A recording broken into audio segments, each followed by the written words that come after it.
Selamat berjumpa kembali dalam Sapaan Gembala dengan tema Tidak ada yang dapat memisahkan kita dari kasih Allah. Didasarkan pada Roma 8 ayat 38 dan 39. Sebab aku yakin bahwa baik maut maupun hidup, baik malaikat-malaikat maupun pemerintah-pemerintah, baik yang ada sekarang maupun yang akan datang, atau kuasa-kuasa, baik yang di atas maupun yang di bawah, ataupun sesuatu makhluk lain, tidak akan dapat memisahkan kita dari kasih Allah yang ada dalam Kristus Yesus Tuhan kita. Sebelumnya Paulus bertanya, siapakah yang akan memisahkan kita dari kasih Kristus?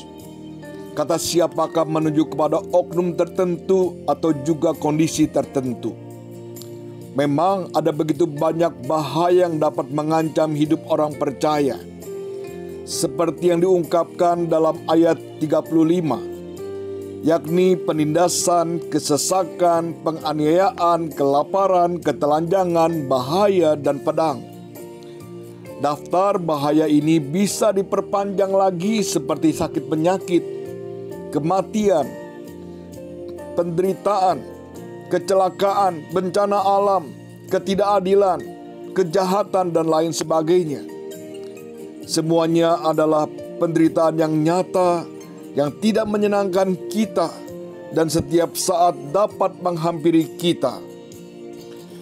Paulus menyebut hal-hal tersebut karena kala itu orang-orang percaya tidak luput dari penderitaan akibat imannya kepada Kristus.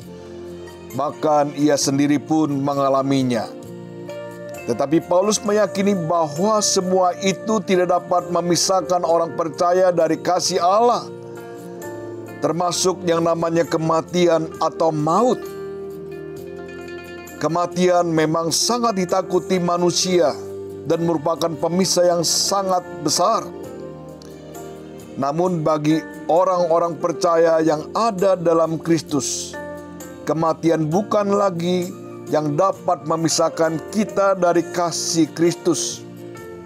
Sebaliknya, kematian menjadi kita semakin dekat dengan Kristus. Kita mengalami perjumpaan dengan Dia. Kematian yang awalnya adalah pemisah antara manusia dengan Allah, tetapi sekarang di dalam Kristus, kuasa kematian tersebut tidak dapat memisahkan kita dari kasih Allah. Bukan hanya kematian yang tidak dapat memisahkan kita dari kasih Kristus, penderitaan pun tidak dapat memisahkan kita dari kasih-Nya. Memang kita tidak kebal terhadap pencobaan, kita tidak kebal terhadap masalah, namun kita dijanjikan kemenangan atas semua itu. Allah tidak berjanji bahwa pencobaan tidak akan menyerang kita lagi, tetapi Allah berjanji bahwa pencobaan tidak akan pernah memisahkan kita dari kasih-Nya. Keyakinan kita bukanlah terletak pada kasih kita kepada Kristus, karena kasih kita terbatas dan lemah.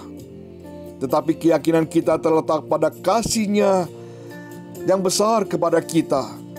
Allah telah memberikan anak-Nya yang tunggal demi keselamatan kita. Kasih-Nya bersifat tetap dan sampai selama-lamanya.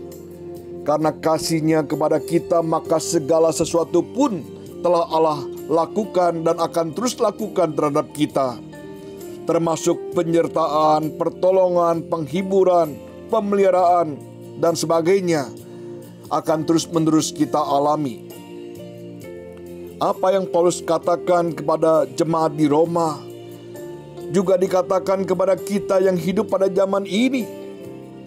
Keyakinan Paulus harus menjadi keyakinan kita pula, bahwa selalu ada jaminan dari kasih Allah yang kekal, yang terus-menerus menjadi bagian dalam hidup kita. Masa pandemi sudah lebih 1 tahun kita hadapi. Banyak hal yang telah berubah. Kehidupan kita pun tidak luput dari kesulitan dan penderitaan. Namun janganlah khawatir dan putus asa. Berserahlah penuh kepada pemeliharaannya. Tuhan Yesus yang telah rela mati di kayu salib menjadi pengganti kita, menyelamatkan kita, orang-orang yang Tuhan kasihi. Dia juga yang akan selalu menyertai dan menolong kita. Ingatlah firman Tuhan, tidak ada yang dapat memisahkan kita dari kasih Allah yang ada dalam Kristus Yesus Tuhan kita. Kiranya Tuhan menolong kita. Amin.